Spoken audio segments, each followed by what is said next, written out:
Auto, lorry ಹಾಗೆ ಎರಡು ಬೈಕ್ಗಳ ನಡುವೆ ಅಪಘಾತ ಸಂಭವಿಸಿದೆ. ನೆಲಮಂಗಲದಲ್ಲಿ ಈರುಳ್ಳಿ ತುಂಬಿದ್ದ ಲಾರಿ ಪಲ್ಟಿಯಾಗಿದೆ. ಬೈಕ್ ಮೇಲೆ ಈ ಲಾರಿ ಪಲ್ಟಿಯಾಗಿರುವಂಥದ್ದು. ಓರ್ವ ಸವಾರ ಸಾವನ್ನಪ್ಪಿದ್ದಾರೆ. ಆದರೂ ಕೂಡ ಈರುಳ್ಳಿಯನ್ನು ಆಯ್ದುಕೊಳ್ಳೋದಕ್ಕೆ ಜನರು ಮುಗಿಬಿದ್ದಿದ್ರು.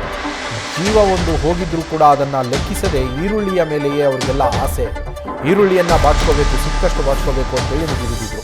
ಆಟೋ ಸಡನ್ ಆಗಿ ಬ್ರೇಕ್ ಹಾಕಿದ್ದಂತಹ ಹಿನ್ನೆಲೆಯಲ್ಲಿ ಅಪಘಾತ ಸಂಭವಿಸಿರೋದು. ಕಂಟ್ರೋಲ್ ಸಿಗದೆ ಬೈಕ್ನ ಮೇಲೆ ಬಿದ್ದಂತಹ ಲಾರಿ, ಓರ್ವ ಬೈಕ್ ಸವಾರ ಸಾವನ್ನಪ್ಪಿದ್ದಾರೆ. ಇನ್ನೊಬ್ಬರ ಸ್ಥಿತಿ ಗಂಭೀರವಾಗಿದೆ. ಮಾದನಾಯಕನಹಳ್ಳಿ ಠಾಣೆಯಲ್ಲಿ ಇದರ ಸಂಬಂಧ ಪ್ರಕರಣ ಕೂಡ ದಾಖಲಾಗಿದೆ. ದೃಶ್ಯಗಳಲ್ಲಿ ಗಮನಿಸ್ತಾ ಇದ್ದೀರಾ ನೋಡಿ, ಈರುಳ್ಳಿಯನ್ನು ಆಯ್ಕೋತಾ ಇರುವಂತಹ ದೃಶ್ಯ ಅದು.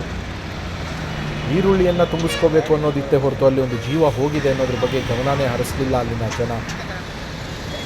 ಇಂತಹ ದೃಶ್ಯಗಳನ್ನು ನೋಡಿದಾಗಲೇ ಪ್ರಶ್ನೆ ಮೂಡೋದು, ಮಾನವೀಯತೆ ಸತ್ತೋಗಿದೆಯಾ ಅನ್ನೋದು.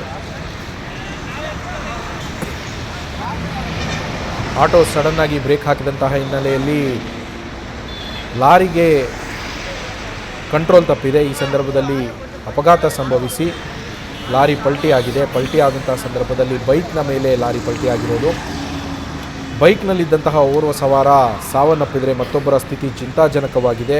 ಆ ಬೈಕ್ ಸವಾರ ಸತ್ತು ಹೋಗಿದ್ದರೂ ಕೂಡ ಅಲ್ಲಿ ಅದನ್ನು ಲೆಕ್ಕಿಸದೆ ಈರುಳ್ಳಿಯನ್ನು ಆಯ್ದುಕೊಂಡಿದ್ದಾರೆ ಜನ. ಮಾದನಾಯಕನಹಳ್ಳಿ ಠಾಣಾ ವ್ಯಾಪ್ತಿಯಲ್ಲಿ ಘಟನೆ ನಡೆದಿದ್ದು, ಸದ್ಯ ಮಾದನಾಯಕನಹಳ್ಳಿ ಪೊಲೀಸರು ಪ್ರಕರಣವನ್ನು ದಾಖಲಿಸಿಕೊಂಡಿದ್ದಾರೆ ಅನ್ನೋ ಮಾಹಿತಿ ಸಿಕ್ಕಿದೆ.